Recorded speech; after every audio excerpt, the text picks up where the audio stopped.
एक गांव में एक नदी थी, इसलिए खेती भी अच्छी होती थी। पर कई दिनों से वहाँ बारिश हो रही थी और रुकने का नाम नहीं ले रही थी।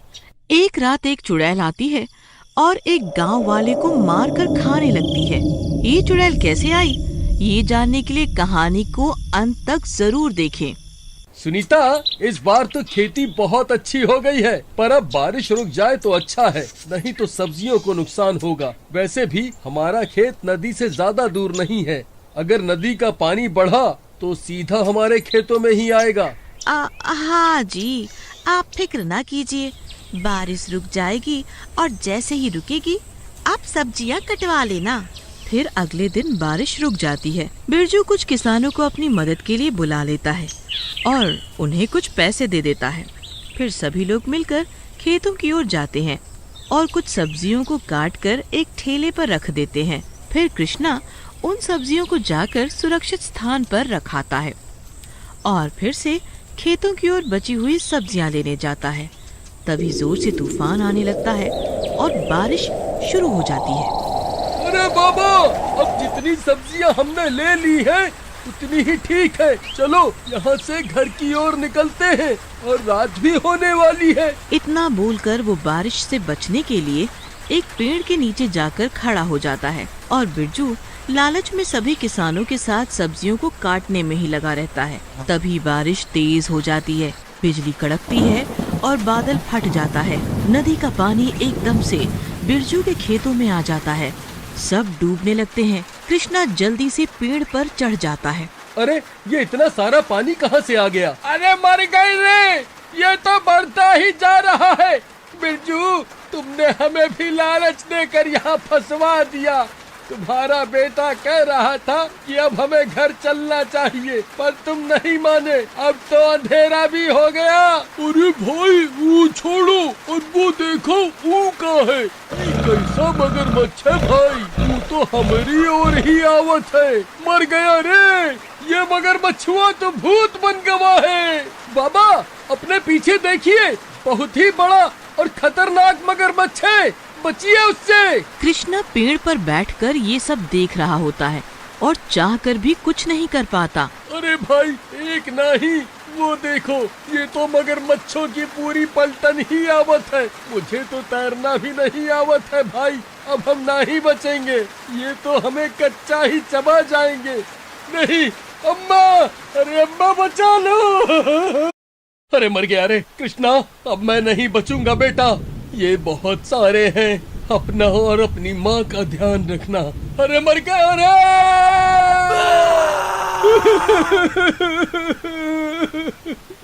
अरे नहीं बाबा, बाबा। तभी देखते ही देखते भूतिया मगरमच्छ उन सबको खा जाता है। सारी नदी में खून ही खून फैल जाता है और नदी का पानी लाल हो जाता है। कृष्णा पूरी रात उस पेड़ पर बैठा रहता है। फिर अगली सुबह बारिश रुक जाती है और नदी का पानी खेतों से कुछ कम हो जाता है। कृष्णा उदास मन से अपने घर जाता है।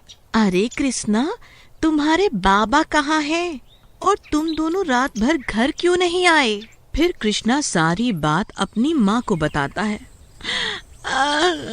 नहीं भगवान, ऐसा नहीं हो सकता। मेरे पति को मुझसे छीन लिया।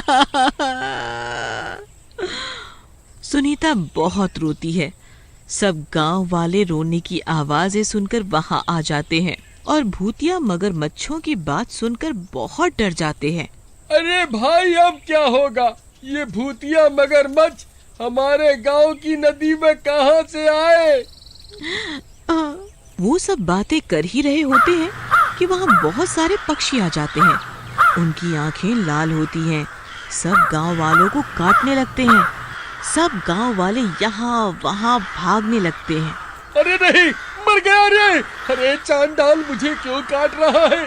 ससुरी के, मैंने तेरा क्या बिगाड़ दिया? रोज तुझे दाना डालता हूँ, हाय तेरा नाश मिटे।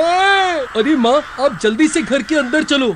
फिर सब गांव वाले कृष्णा के घर के अंदर घुस जाते हैं और दरवाजा बंद कर लेते हैं।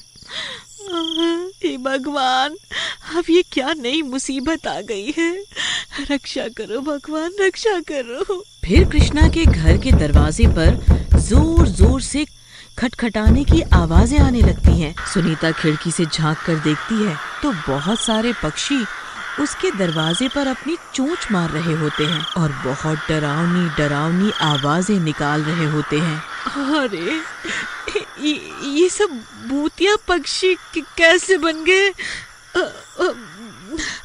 सब लोग बहुत डर जाते हैं और उन्हें समझ नहीं आता कि ऐसा क्यों हो रहा है। तभी सुनीता को अजीब अजीब से जानवर दिखते हैं, जिनमें से कुछ उनकी घर की तरफ ही आ रहे होते हैं।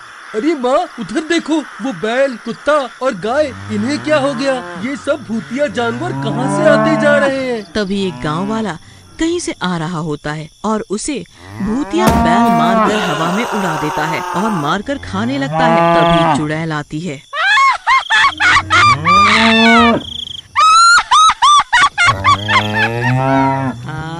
हाँ, खा लो, इन सबको खा लो, किसी को मत छोड़ना। मजा आया, मजा आया, बहुत भूख लगी थी।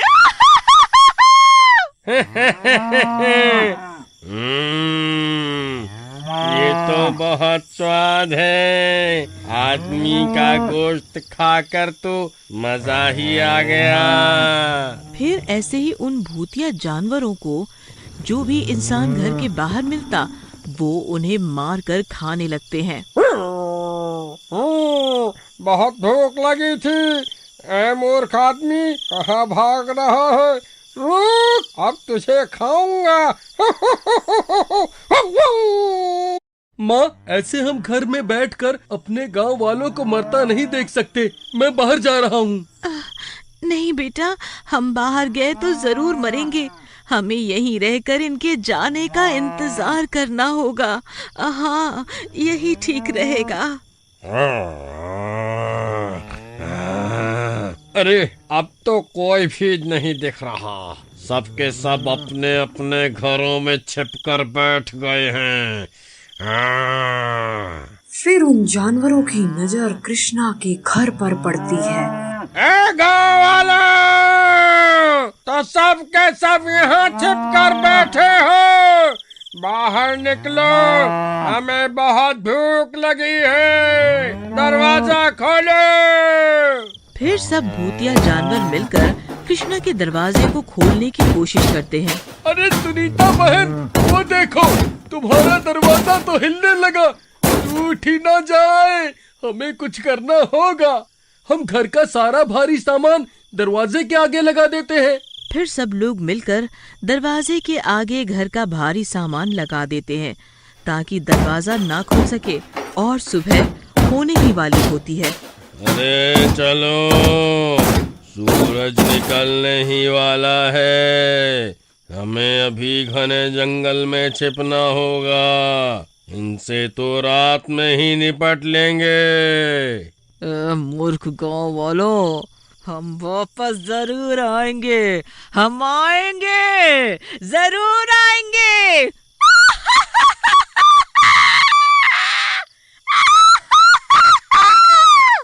फिर वह सब भूतिया जानवर वहाँ से चले जाते हैं। ये सब भूत तो यहाँ से चले गए हैं। अब हमें कोई खतरा नहीं है। नहीं नहीं सुनीता बहन, सुना नहीं था? वो भूतिया बैल कह रहा था कि रात में फिर आएंगे। मतलब हमारे पास अभी पूरा दिन है। इसका उपाय हमें निकालना ही होगा। मैं एक बहुत बड़े ज्ञानी बाबा को जानती हूँ। वो पहाड़ी के पीछे वाली गुफा में रहते हैं। हमें उन्हें सब बताना चाहिए। वो इसका कोई उपाय जरूर बताएंगे और ये भी बता देंगे कि आखिर ये सब भूतिया जानवर कहाँ से आ गए, और वो चुड़ैल के बारे में भी जरूर जानते होंगे। फिर कुछ गांव वाले और कृष्णा उन बाबा के पास उसी गुफा में पहुंच जाते हैं। फिर वहां जाकर उन्हें सब कुछ बताते हैं। बाबा, अब आप ही हमारी रक्षा कीजिए। हाँ, हमें पता है कि ऐसा क्यों हो रहा है, हम सब जानते हैं। लेकिन एक बात समझ नहीं आई कि ये सब जानवर भूत कैसे बन गए हैं। हम तुम्हें सब बताएंगे। पहले चलो, उस नदी के पास चलना होगा। जो तुम्हारे गांव में है। फिर सब लोग गांव जाते हैं और वहां पहुंचते पहुंचते रात हो जाती है और डरावनी डरावनी आवाजें आने लगती हैं। और रात होते ही वो सभी भूतिया पक्षी, जानवर और वो चुड़ैल आ जाते हैं और बाबा कृष्णा समेत सब गांव वालों पर हमला करने उनकी ओर बढ़ते हैं। अरे मर गया रे! अरे बाबा जी, वो देखिए, वो भूत तो सामने से ही आ रहे हैं, मुझे बचा लो। घबराओ मत, ये लो, ये काला धागा जल्दी से सब लोग अपने अपने गले में पहन लो। ये माँ वैष्णो देवी का पवित्र धागा है, ये हमें कुछ नहीं होने देगा। फिर सब गांव वाले उन्हें पहन लेते हैं और कोई भी भूतिया जानवर उनके पास नहीं आ पाता। फिर वो सब जल्दी से उस नदी के पास पहुंच जाते हैं। चलो इनके पीछे, ये हमसे नहीं बचने पाए। चलो जल्दी करो। तुम्हारे गांव की नदी श्रापित हो गई है, क्योंकि उस दिन कई लोगों को भूतिया मगरमच्छों ने मार कर खा लिया था। इतने लोगों के एक साथ मरने से उनके खून से इस नदी का रंग लाल हो गया और जो भी जानवर या इंसान इस नदी का पानी पी रहा है वो भी भूत बनता जा रहा है। तभी ये औरत भी चुड़ैल बन गई है। अच्छा, तो ये बात है। अब हम पूरे गांव को कैसे इससे बचाएंगे? तुम चिंता मत करो, इसका उपाय तो बहुत सरल है। सब गांव वाले जाओ और अपने अपने घर से गंगा जल इकट्ठा करके लाओ। फिर सब जाकर अपने अपने घर से गंगा जल ले आते हैं और फिर एक साथ मिलकर उसे उस नदी में डालते हैं। हर हर गंगे, हर हर गंगे।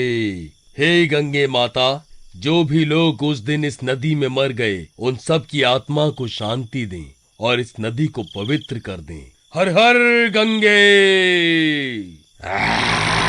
अरे मूर्ख गांव वालों, ये क्या कर रहे हो? मत करो। नहीं नहीं, अरे नहीं, अरे मर गया रे!